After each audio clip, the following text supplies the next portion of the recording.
Berpikir orang tasawuf gini, ini karena Pak Bima mesti gak pernah belajar tasawuf, karena belajarnya nyari uang gitu. Makanya ini tak ajari cari tasawuf. Tadi sudah tak gojlok, harus ngapalkan Quran katanya. Kalau cara berpikir tasawuf itu gini, surga dan neraka itu muajjalah, itu nanti. Kamu nyembah Allah ingin masuk surga, takut menghindari maksiat atau takut sehingga tidak maksiat karena takut neraka. Dan surga itu simbol ridhonya, neraka simbol bencinya, sukhtunya Allah. Terus kata orang-orang tasawuf cara berpikir, Allah itu sudah ada sekarang, mulai dulu sampai sekarang Allah sudah ada. Kalau Allah sudah ada berarti Allah sekarang ya bisa berstatus ridho ke kamu atau berstatus benci ke kamu. Kenapa takutnya nanti? Wong Allahnya sekarang kok takutnya? Ya sekarang juga, kamu harus amal tuh nakdan tuh cash. Allahnya ada sekarang, ya ibadahnya harus ada sekarang. Makanya kata orang-orang tasawuf, andaikan Allah tidak bikin surga atau neraka, ya saya tetap nyembah karena surga itu simbol ridhonya. Bahwa surga itu nyata ada, ya nyata ada. Dengan segala fasilitasnya itu nyata ada. Tapi bahwa surga itu tetap kamu masuk surga karena cari ridhonya Allah. Kalau Allahnya sudah ada, berarti ridhonya sekarang sudah ada. Harus kamu cari sekarang, jangan nanti. Sehingga kadang-kadang orang yang ingin masuk surga itu ya kelasnya kelas amatir. Masyhur itu. Ada seorang wali masuk surga ketemu Allah ditanya. Karena wali ini biasa mensyafaati murid-muridnya. Ya Allah, kenapa murid-murid saya tidak kelihatan sowan jenengan? Murid-murid kamu ingin masuk surga karena ingin makan enak, punya bidadari cantik-cantik itu di sana, tapi mereka lupa saya. Jadi akhirnya di surga tapi gak ketemu Tuhan, karena inginnya ya sudah trauma punya istri jelek, cerewet. Banyak loh orang yang masuk surga itu yang agak kacau. Enak sudah surga, nanti di sana gak usah sholat, gak usah puasa. Jadi sholat yang sekarang udah gak problem. Jadi banyak itu orang-orang Islam yang Islamnya mungkin imannya amatiran. Wah enak masuk surga, nggak ada subuh lagi, nggak ada puasa lagi, bebas. Itu kan kurang ajar betul. Jadi ibadah itu dianggap problem. Bandingkan di cerita dunia wali itu ada wali bertanya gini, ya Allah apa di surga itu ada sholat? Ditanya sama Allah, kenapa kamu tanya gitu? Kalau tidak ada sholat mendingan saya tidak di surga. Dia tidak bisa membayangkan ada kenikmatan di atas sholat. Nah kalau jenengan kan nggak bisa membayangkan kalau di surga masih disuruh sholat. Sampai sekarang aja kita tahu berhentinya sholat itu kapan. Kalau sampean tanya gitu, kalau ingin berhenti sholat nggak wajib, majnun. Jadi orang gila langsung nggak wajib. Jadi artinya harus dilatih ilmu-ilmu tasawuf seperti ini supaya hidup itu nyaman. Hidup itu nyaman. Dulu Pak Imam ini ada Pak PJ Rembang. Itu dulu ada seorang raja didatangi ulama. Gimana cara saya tidak nikmati jadi seorang raja? Ulama itu nasihatinya gampang. Dia omongin gini Pak Aryo.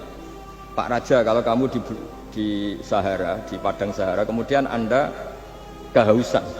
Kalau tidak minum satu gelas air Anda mati. Apakah? Terus kemudian yang punya air bilang gini, kamu tak kasih air, tapi syaratnya kerajaannya kasihkan saya. Kamu kasihkan apa milih mati? Wah ya milih dikasih air, mendingan nggak jadi raja tapi hidup. Terus la tafrah bimulkin la yusawi kak samain. Kamu jangan bangga dengan satu kekuasaan, dengan satu kerajaan yang nilainya sama dengan segelas air. Akhirnya dia terjadi raja yang soleh karena ternyata apa? La yusawi kak samain, tidak sama atau ya nilainya itu masih. Nah, kita yang rakyat yang tidak jabat, misalnya masyarakat, itu ya harus berpikir gitu.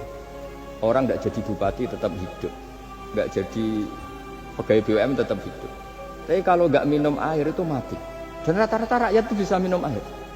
Artinya apa? Kita dan mereka itu sama-sama punya nikmat yang pokok. Yaitu satu rumki, nikmat yang bisa mempertahankan kehidupan. Jadi nikmat selain itu tidak pokok.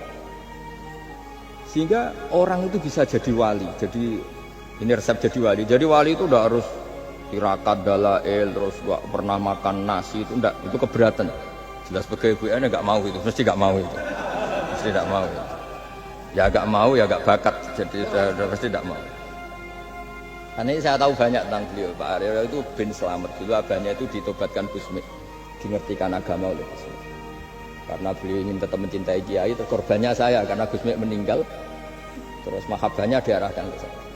Jadi saya berdoa supaya diarahkan ke banyak kiai lah, supaya saya tidak jadi objek sasaran ya. Nanti juga repot ini. Saya itu sering disewani orang dari Kalimantan, Sulawesi, saya ingin idolakan jenengan, saya ingin dekat dengan jangan. Ya sudah lah, pakai kiai lokal di sana aja. Jadi sampai tidak ganggu saya, terus kiai lokal di sana juga tidak mahjub oleh saya, kata saya. Saya teruskan ya.